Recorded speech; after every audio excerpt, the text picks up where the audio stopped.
আসসালামু আলাইকুম। দর্শকের কথা অনুষ্ঠানে আপনাদের সকলকে আমন্ত্রণ জানাচ্ছি। আজ আমরা যে কন্টেন্টের কমেন্টগুলো নিয়ে কথা বলবো, সেই কন্টেন্টটা আজ থেকে 3 দিন আগে আমাদের এই চ্যানেলে প্রচারিত হয়েছিল। সেটার টাইটেল ছিল যে অনেক সমীকরণই পাল্টে যাবে এবারের নির্বাচনে। মানে এই কন্টেন্টে আমি আসলে বলতে চেয়েছিলাম যে এবারের নির্বাচনে ভোট দেওয়ার ক্ষেত্রে সাধারণ মানুষের কাছে প্রধান যে ইস্যুটা থাকবে সেটা হলো দুর্নীতি। মানে যারা দুর্নীতি করেন অথবা দুর্নীতি করছেন অথবা দুর্নীতি করবেন, এরকম যাদের সম্পর্কে মানুষের যে ধারণা থাকবে তাদেরকে মানুষ হয়তো ভোট দিতে চাইবে না, এরকম একটা বক্তব্য আমার এই কন্টেন্টে ছিল। এবং এখানে যে কমেন্টগুলো পড়েছে, বিভিন্ন ধরনের কমেন্ট পড়েছে। কেউ সমালোচনা করেছেন, কেউ প্রশংসা করেছেন। সেগুলোর থেকে কয়েকটা নির্বাচিত কমেন্ট আমি পড়ছি। আমি প্রথমে বলে নেই, অনেকেই মনে করেন যে কেবল যে কমেন্টগুলোতে আমার প্রশংসা আসে সেগুলি আমি পড়ি। আবার কেউ কেউ বলেন যে না, আমি বেছে বেছে যেগুলি মোলায়েম সমালোচনা সেগুলো পড়ি। তো এক্ষেত্রে আমি বলি ভাই, আসলে তা নয়। অনেক ধরনের কমেন্টই পড়ে, ধরেন প্রায় 1000-এর মতো কমেন্ট পড়লো। আমি তো সবগুলি পড়তে পারবো না, কাজে আমি গোটা 20 কমেন্ট সাধারণত পড়ি। 20টা বড় জোর 15 থেকে 20 এরকম, কখনো কখনো 22-23টা পড়ি। যদি বেশি পড়ি তাহলে কমেন্ট বেশি হয়, কিন্তু আমার আলোচনাটা আবার হয় না। যে কারণে আমি একটা ব্যালেন্স করার চেষ্টা করি। যাই হোক, আর আলোচনা বাড়াই না, কমেন্টে চলে আসি। প্রথম যে কমেন্টটা পড়বো আমি, এটা লিখেছেন আমন আমরো। এটার নামটা আমি ঠিক বুঝতে পারলাম না, যাই হোক আমন আমরোই পড়লাম। তিনি লিখেছেন, মাসুদ কামাল ভাই, আপনাকে অন্তরের অন্তরস্থল থেকে শ্রদ্ধা, অভিনন্দন আজকে সুন্দর একটা বিষয় আলোচনা করার জন্য। দুর্নীতিটাই আমাদের মূল সমস্যা। একটু প্রশংসা আছে আর কি আমার, এই জন্যই হয়তো পড়লাম। মোহাম্মদ জুবায়ের হোসেন লিখেছেন, হঠাৎ মাসুদ কামাল ভালো হয়ে গেল কিভাবে। দেখুন, কিছু প্রশংসা আসতেছে, কিন্তু আবার এটার মধ্যে একটা খোঁচা আছে। মানে আমি এতদিন খারাপ ছিলাম, হঠাৎ করে এই কন্টেন্টের মাধ্যমে ভালো হয়ে গেছি। আচ্ছা, একটু পরে বলি, কয়েকটা কমেন্ট পড়ে নিয়ে একবারে মন্তব্য করি। পবিত্র লিখেছেন, মাসুদ ভাই ইজ ব্যাক। আজকে জনগণের দালালি করলেন, আমাদের মনের কথা বললেন। আমরা আর আওয়ামী লীগ বিএনপি লুটেরাদের চাই না। ডিজে মাই লাভ, তিনি লিখেছেন, আমি আপনাকে দালাল বলে কমেন্ট করি, আজকে আপনাকে লাভ দিলাম, কিন্তু জানি আপনি খুশি হবেন না। আমরা সাধারণ মানুষ চাই আমাদের একটা সুশীল সমাজটা নৈবেত্তিক কথা বলুক। জামাত হোক, এনসিপি, বিএনপি বাংলাদেশের পক্ষে, কোনো দলের পক্ষে নয়। যাই হোক, একে লক্ষ্য করেন, ডিজে মাই লাভ, আপনি ডিজের মধ্যে লিখেছেন। আপনি এত বড় একটা লেখা লিখেছেন, মাঝখানে কোথাও দাড়ি, কমা না সেমিকোলন কিচ্ছু নাই। কাজে আমি কিন্তু বুঝতে পারি না, বিভ্রান্ত হয়ে যাই যে কোনটা আপনার সেন্টেন্স হলো। কাজে আমি আমার মতো করে পড়েছি, শেষ দিকে এসে কিন্তু আমিও এলোমেলো বাঁধিয়ে ফেলেছি। কাজে আমি সবাইকে অনুরোধ করব, যখন কমেন্ট করবেন এই জ্যোতি চিহ্নগুলো একটু দিয়েন। মানে কোথায় আমাকে থামতে হবে এটা যদি আপনি বলে দেন তাহলে ভালো হয়। কারণ আমি যদি আমার মতো করে থামি তাহলে হয়তো অর্থটা ভুলও হতে পারে। সবাইকে রিকোয়েস্ট, এই কাজটা করবেন। যাও, আমি এখন এই যে কয়েকটা কমেন্ট পড়লাম, যারা আমাকে প্রশংসা করলেন, যারা আমাকে সমালোচনা করলেন, তাদের আরও কিছু আছে, এরকম পরে বলছি।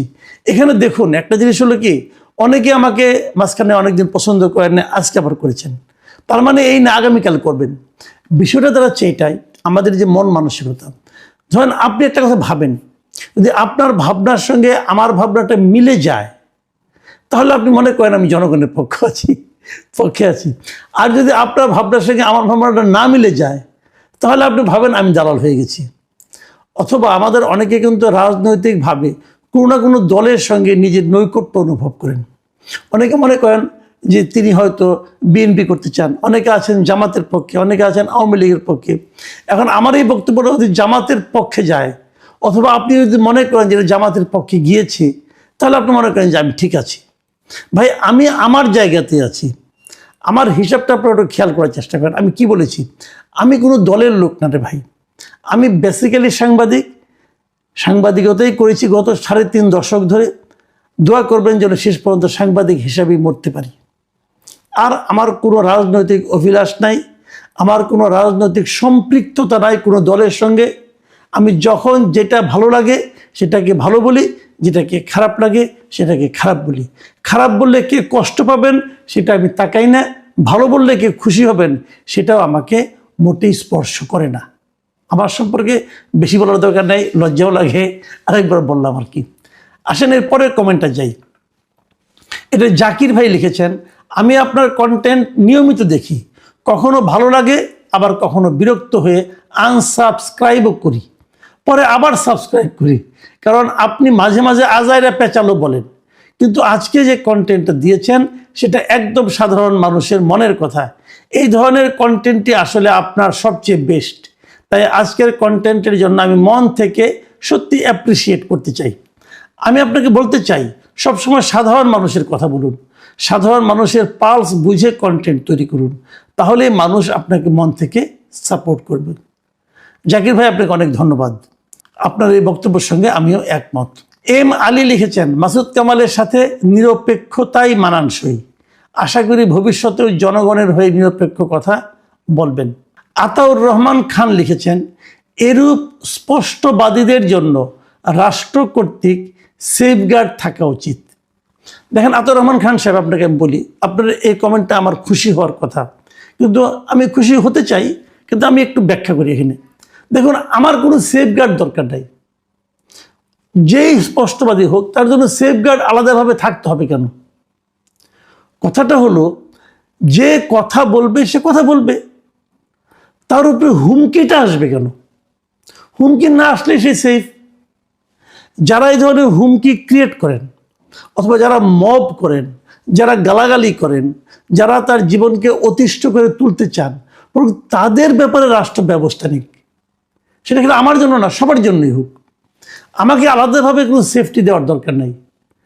আমার সেফটি আমি আছি, আল্লাহ আছে, কোনো সমস্যা নেই, হয়ে যাবে। কিন্তু আমার কথা হলো কি, ওই দুষ্ট লোকদের প্রতিহত করা এটা রাষ্ট্রের দায়িত্ব। আলাদাভাবে বাড়তিভাবে আমার জন্য কোনো সেফটির দরকার নেই। শাহিন মোহাম্মদ লিখেছেন, মাসুদ কামাল ভাই, আমি একটি অনুভূতির কথা বলি, এটা প্লিজ একটু মন দিয়ে শুনেন। আমার এরকম প্রবাসীর 2-3টা অনুভূতি আছে, 2-3 জনের এক্সপিরিয়েন্স আছে, আপনারা একটু শুনেন মন দিয়ে। শাহিন মোহাম্মদ তিনি লিখেছেন, মাসুদ কামাল ভাই, আমি একটি অনুভূতির কথা বলি। আমি একজন প্রবাসী।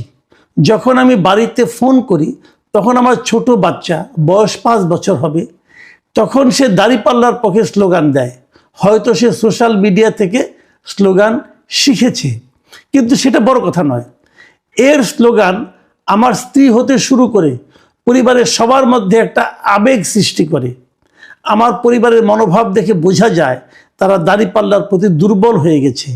কিন্তু আমি নিজে বিএনপি করি, বিএনপির ওয়ার্ডের নেতা ছিলাম। এখন আমি কি করি? আমার মত কি তাদের উপর চাপিয়ে দেওয়া উচিত হবে? খেয়াল করেন, এটা হয়তো অনেকে বলবেন যে না ভাই, এই লোকও বিএনপি করে, এই লোকও জামাত করে, এই বিএনপির নাম করে সে জামাতের পক্ষে বলতেছে। ভাই দেখেন, অনেক কিছু হতে পারে, উনি যেটা বলেছেন সেটাকে আমি সত্য মনে করি। আমি ওনাকে বলবো, ভাই আপনার মত আপনি কারোর উপর চাপিয়ে দিন না। প্রত্যেকটা মানুষের নিজস্ব একটা মত থাকা উচিত। আপনি যদি বলেন তোমরা এটা করো, চাপাই দিলে সেই মত যে উনি রাখবেন ভোট কেন্দ্রে, যে আপনি জানেন না, কাজে কোনো দরকার নাই। আপনার ভোট আপনি দেন, ওনার ভোট ওনাদেরকে দিতে দেন, সেটাই গণতন্ত্র। একই বাড়ির মধ্যে 5 ধরনের ভোট থাকতে পারে, সেটাই গণতন্ত্র। সবাইকে দল বেঁধে একই মার্কায় ভোট দিতে হবে কেন? আমরা দেখি কার মত থেকে শেষ পর্যন্ত। আচ্ছা, এই একই ধরনের আরেকটা পড়ি আপনাদেরকে। আব্দুর রহিম লিখেছেন, মাসুদ কামাল ভাই কেমন আছেন? আমি একজন আবুধাবি প্রবাসী, আপনার সাথে কথা হয়েছিল। হ্যাঁ, আমার যতদূর মনে পড়ে আপনি আমার সঙ্গে একবার ফোনে কথা বলেছিলেন, একবার না বোধহয় একাধিকবার কথা বলেছিলেন। সীতাকুণ্ডতে বাড়ি, আমার একজন প্রবাসী ভাই এখানে আছেন, তার পরিবার নিয়ে থাকেন। শিবিরের লোকজন তার সম্পত্তির দখল নিয়ে নিয়েছে। আমাকে বলতেছে, ভাই আমি এখন কি করব, কোথায় যাব? দেখেন, একটু আগে একজন প্রবাসী বললেন যে তার বাড়িতে তার সন্তান দাঁড়িপাল্লার পক্ষে স্লোগান দিচ্ছে, তার পরিবারের লোকজন দাঁড়িপাল্লার প্রতি এক ধরনের আপনার সহানুভূতি প্রকাশ করেছে। আর এখানে আমি কি দেখলাম, আরেকজন প্রবাসী বলতেছেন যে তার আরেকজন প্রবাসীর বাড়ি শিবিরের লোকজন দখল করে নিচ্ছে। তাহলে আমরা আসলে কিন্তু দু ধরনের চিত্রই দেখছি। জামাতের প্রতি মানুষের যেরকম অনুরাগ দেখছি, সেরকম বিরাগও দেখছি। আমি রহিম ভাইকে বলবো, আপনি আপনার ওই প্রবাসীর কোথায় ঘটনা, কিভাবে ঘটনা, ডিটেল আমাকে জানান, ডিটেল জানান। যদি সেটা আমি একটু চেক করে দেখব, যদি সেটা অথেন্টিক হয় আমরা সেটাও প্রচার করব। শিবির একদম যে চাঁদাবাজি করছে না তা তো এখন মনে হচ্ছে না, কাজে সেটাও আমাদের কিন্তু প্রচার করা উচিত।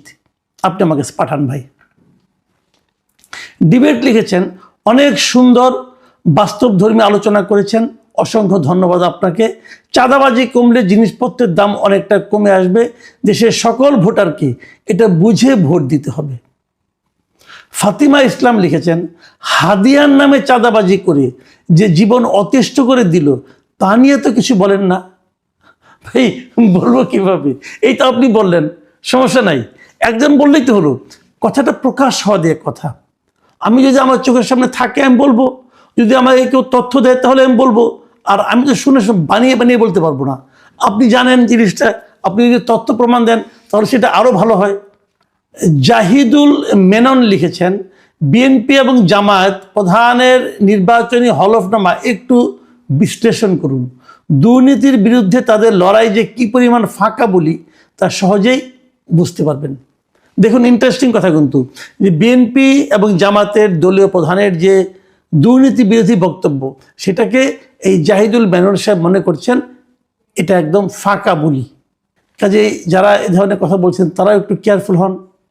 মিস আঞ্জিরা বেগম লিখেছেন, এটা একটু ইন্টারেস্টিং, এই জন্য আমি পড়ছি। উনি আবার এটা ইংরেজিতে লিখেছেন, মানে বাংলিশে লিখেছেন, বাংলার কথা ইংরেজিতে লিখেছেন। তিনি লিখেছেন, মাসুদ কামাল ভাই, আমরা সেই পুরনো মাসুদ কামালকে খুঁজে পেলাম। আমরা কোথাও 1 টাকা ঘুষ দিতে রাজি নই। সরকারি পশু হাসপাতালে আমার বিড়াল এর জ্বর মাপতে 20 টাকা ঘুষ দিতে হয়েছে। ঘুষ নিতে ওই ব্যক্তিটি আমার পিছনে পিছনে আমার রিক্সা পর্যন্ত আসছে। ধামরাই, ঢাকা। উনি ধামরাই, ঢাকা থেকে লিখেছেন যে উনি ওনার বিড়ালের জ্বর মাপতে গিয়েছিলেন, 20 টাকা থেকে ঘুষ দিতে। দেখেন ঘটনাটা ছোট, 20 টাকা, কিন্তু এই ঘটনাটা হলো কি মানুষের টেন্ডেন্সিটা বোঝাচ্ছে, মানুষের যে মানসিকতা, ঘুষ নেওয়ার যে মানসিকতা, এটা প্রকাশ করছি। আমি কিন্তু এই ধরনের ঘটনার প্রতিবাদ এবং প্রতিরোধ চাই। এই ছোট ছোট ঘটনায় কিন্তু বড় ঘটনার জন্ম দেয়। কাজেই যিনি 20 টাকা নিয়েছেন, ওনার তো চাকরি সেই পশু হাসপাতালে বিড়ালের জ্বরটা মেপে দেওয়া, উনি কেন 20 টাকা নেবেন? আমি আঞ্জিরা বেগমকে ধন্যবাদ জানাচ্ছি।